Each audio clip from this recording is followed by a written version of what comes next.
생활 속 법률 히어로 이승우 변호사의 사건 파일.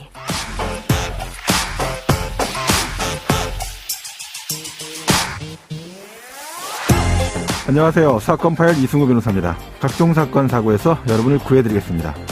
오늘 열어볼 사건 파일은 회생 관련 내용입니다.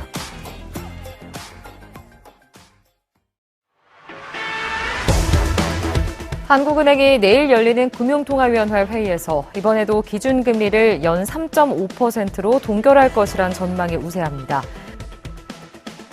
미국의 상업 오피스들을 중심으로 2차 서브프라임 사태가 올 수 있다는 기사가 계속 나오고 있습니다. 중국 부동산 소식은 청취자분들께서 잘 알고 계시다시피 아주 절망적인 상태죠. 유럽 시장도 좋지 않습니다. 그래서 글로벌 소매 판매 기업들의 실적도 금리보다 더 곤두박질치고 있습니다. 부채를 상환할 방법이 점점 더 줄어들고 있는 거죠. 그럼에도 불구하고 금리는 내려오지 않고 계속 보합 상태에 머물러 있습니다. 슬기롭게 부채를 탈출하는 방법에 대해서 법무빈 법성 도산법 전문 변호사인 박기태 변호사 그리고 회생팀 성지연 팀장과 함께 알아보도록 하겠습니다. 안녕하세요, 변호사님. 네, 안녕하세요. 네, 안녕하세요, 팀장님. 안녕하세요. 네, 씩씩하게 얘기하셔도 됩니다. 네. 자, 먼저 현재 상황이 좀 어떤지 이런 것들 좀 짚어주시죠. 요새 9월 위기설 이거 얘기 굉장히 많이 나오잖아요. 네, 한번 좀 어떻게 된 건지 좀 짚어주시죠. 코로나19 기간에 어려움을 겪은 소상공인과 중소기업을 지탱하기 위해서 2022년 4월 도입 5차례 연장됐던 만기 연장 상환유예가 9월까지 운영된 뒤 공식 종료됩니다. 더 연장되지는 않는다는 거죠? 네, 맞습니다. 그래서 10월부터 상환을 시작해서 60개월 동안 빚을 갚아야 하는 상황이 됐습니다. 이런 얘기를 많이 해요. 이자만 냈던 때와 달리 다음 달부터 대출 원금을 갚아야 된다. 압박감이 상당하다. 사장님들이 가져가는 순이익이 절반 넘게 줄어든 상황에서 상환 기간을 늘려주거나 이런 조치만으로 해결되지 않을 것이라고 본다. 이러면서 대부분들의 자영업자들이 현재 굉장히 어려운 상태에 처해 있습니다. 그러니까 이게 지금 이런 이야기들을 지난달에 했었는데 현재 어떤 상황인지에 대해서는 사실 기사가 제대로 보도가 좀 안 되는 측면들도 있어서 9월달 현황은 아마 10월달 좀 가봐야지 정확하게 나오지 않을까 이런 생각도 좀 많이 듭니다. 자, 그런데 그와 관련돼서 이제 정부와 관련돼서는 어떤 설명들이 좀 더 있습니까? 이 자영업자 대상 대출뿐이 아니라 주택담보대출, 주담대라고 하는데 이걸 받아서 버텨온 자영업자들이 많습니다. 그런데 일단 금리도 많이 올랐고요.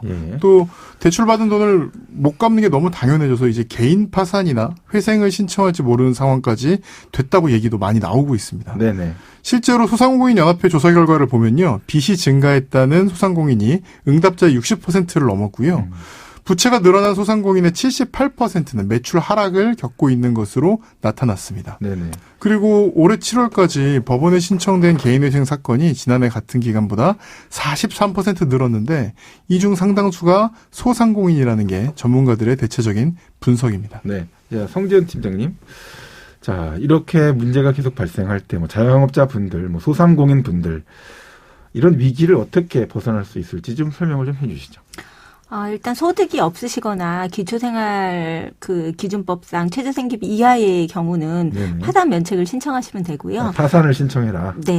근로자 개인 사업자로 소득이 생계비 이상이신 분들 중에 신용채무가 10억, 담보채무가 15억 이하이신 분들은 개인 회생을 그 이상이신 분들은 일반 회생을 신청하시면 되는데요. 단 개인 사업자로 50억 이하이신 분들은 간이 회생 제도로 진행이 가능하십니다. 법인의 경우에는 기업을 계속적으로 운영했을 때 생겨나는 기업의 가치가 해체하거나 청산을 했을 때보다 낮고 재산을 초과한 상태, 부채 초과 상태거든요. 지급 불능 상태나 지급 정지, 그러니까 자금 융통이 전혀 안 되는 상황 등에 해당할 경우에는 법인 파산으로 진행하시면 되고 그 외에는 법인 회생으로 진행을 하시면 됩니다. 법인 대표자가 연대보증 채무가 있는 경우에는요. 법인 대표님들은 개인적으로 별도로 회생이나 파산 절차를 진행하셔야 합니다. 법인 경우에는 그러니까 회사 자체가 유지됐을 때 지금 다 경매 처리되는 것보다 더 높은 가치, 이익을 창출할 수 있어야지만 법인 회생 절차가 가능하다 이런 말씀이시죠? 네, 맞습니다. 이제 회생도 여러 가지가 있는데 이 팀장님 어떤 차이가 있는 건가요? 일단은요. 개인 회생이나 파산은 절차가 간단하고 법원의 판단으로만 진행이 가능하지만 일반 회생이랑 법인 회생은 담보권의 4분의 3, 무담보권 3분의 2의 의결권을 가진 채권자 동의를 받아야 하고요. 네네. 간이회생은 총액 2분의 1의 의결권을 가진 자의 동의를 받아야 하기 때문에 개인회생이나 파산에 비해서 절차가 훨씬 까다롭습니다. 개인회생 파산은 이제 법원이 인가만 해주면 되는 문제고 네. 채권자들 동의는 필요가 없는데 일반 회생이나 법인 회생은 높은 의결권의 채권자 동의를 받아야 되고 간이회생을 해도 절반 정도 네. 동의를 받아야 된다 이런 얘기군요. 네, 맞습니다. 자, 박 변호사님, 그 네. 회생과 관련돼서는 뭐 순서를 좀 어떻게 우리가 좀 보면 좋을까요? 이제 제일 안타까운 게 상태가 악화돼서 개인회생이 불가능해진 뒤에 네. 회생을 고민하는 분들이 많다는 겁니다. 네네. 바로 치과를 가야 되는데 네네. 왜 계속 미루잖아요. 네. 그러다 결국 임플란트 가는 것처럼 빚이 쌓여가는데 회생을 미루고 있다가 나중에 손 쓸 수가 없게 된 다음에 비로소 회생을 하시려는 분들이 많은데 근데 그거를 근데 본인이 스스로 판단을 못 하실 거 아니에요. 그쵸. 이게 뭐 되냐 안 되냐. 그러면은 그쵸. 뭐 어떻게 지표를 좀 하나 주세요. 금융권에서 이제 대출이 안 되고 카드가 연체됐고 그래서 네. 돌려막기를 하게 되면 네. 이때는 반드시 상담을 받아야 돼요. 미리 상담을 해라. 네. 네, 파산까지 좀 몇 달이나 뭐 1년 정도 시간이 남을 거라 하더라도 네, 미리 좀 다시 상황을 점검할 수 있는 형태를 취하는 게 좋다. 이런 얘기군요. 예, 맞습니다. 자, 팀장님, 그 관련돼서 이 금융권에 대한 걸 뭐 문제가 생겨도 가족들한테 또 돈을 빌려 쓰잖아요. 네. 네, 그런 것들은 또 어떻게 됩니까? 일단은 가족분들한테 돈을 빌려서 돌려먹기를 하다가 네. 오시는 분들이 계세요. 네네. 도저히 안 되겠다고 생각해서 오시는데 네. 이런 경우는 절차 지연도 문제가 되지만 비용이 없어서 회생이나 파산을 못 하시는 경우까지 이제 닿으신 분들이거든요. 그럼 법인회생이나 일반회생 만약 한다 치면은 뭐 어느 정도 비용이 예상이 됩니까? 일단은 기본적으로 최저가 법원에 납부하는 비용만 500만 원 이상이 들어가고요. 네네. 물론 회생 파산을 도와주시는 분들도 비용을 당연히 받고요. 네네. 연체가 시작되기 전에 신용이 정상적일 때 진행하시는 게 좋은데요. 네네. 신용이 정상적이라고 하면 신용카드 사용이 가능한 시기, 그러니까 신용이 정상적이라고 보기 때문에 네. 그때 진행하시는 게 좋고요. 만약에 이미 비용 납부가 어려우신 분들은 중소벤처기업진흥공단에서 법원에 납부하는 비용, 예납 비용을 일부 지원을 해주기도 하니까요. 참고하시면 좋을 것 같습니다. 신용카드를 기준으로 본다면 신용카드의 신용이 아직 꺾이기 전 단계에 신청을 하는 것을 상담하고 검토하는 것이 좋다. 네, 맞습니다. 그래야 가용자금 쓸 수 있으니까. 네네.